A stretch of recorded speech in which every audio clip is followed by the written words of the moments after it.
WaveForm window displays the trace data as timing diagrams and graphs.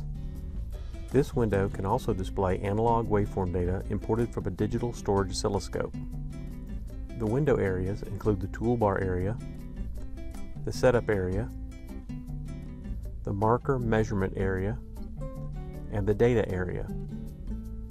The rest of this video describes the toolbar buttons, while the other areas are covered in detail by later videos.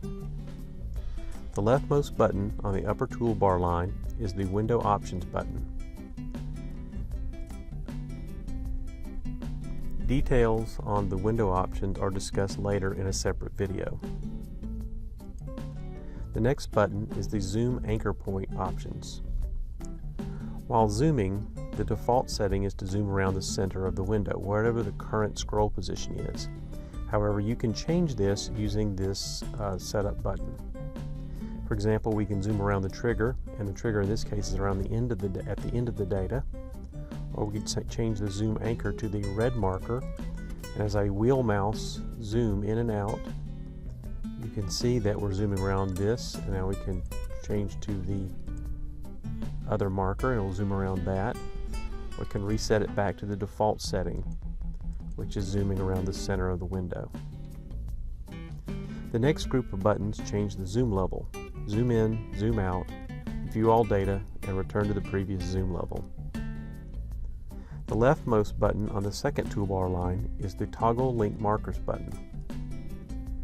When link marker mode is first enabled, the distance between the active marker pair is fixed. So let's link the markers, and now as I drag either marker, these stay together. I can also click the left and right and mouse buttons, and you'll see they'll stay together. I can unlink them simply by clicking the button a second time. The next button toggles the SuperView overlay display. This button is only available if SuperView data was captured from the active trace data, and I do not have SuperView open in this example. The next button toggles the glitch overlay display. This button, and we do have glitch data open here. And again, this button is only available if glitch data was captured in the active trace, so I can turn that on and off. The next button defines the active mouse mode. The default is to scroll by the grab and drag method, but you can, with the left click, you can change it to zoom, drag over the data and zoom in on that section. So if I start at this to there, and then a right click sets it back to the default method. So you can switch between the drag scroll, which is the default, and the zooming in on the data, and then right click to go back to the default. When the simple trigger form is active, and let's choose that right now, you also have a mouse mode that's to drag the trigger, define the trigger. So I can go in and drag a box over these bits here, and it will set the values in the trigger area.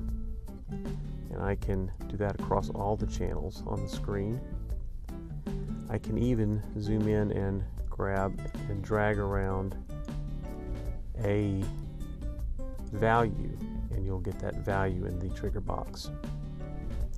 And you can switch back to using the drag scroll mode. Let's change back to the immediate trigger form to get rid of the trigger area. The last button on the toolbar chooses the active data marker. There are 3 pairs of movable markers in the software, and you can choose the red marker pair, and I can choose the blue marker pair, and then we can put in the third marker pair is yellow. And these just allow you to make independent measurements in the data. And whatever markers are active on this button are the ones that are moved on screen. The default are the first pair, which are the red markers. The next video discusses the setup area and arranging the waveform lines.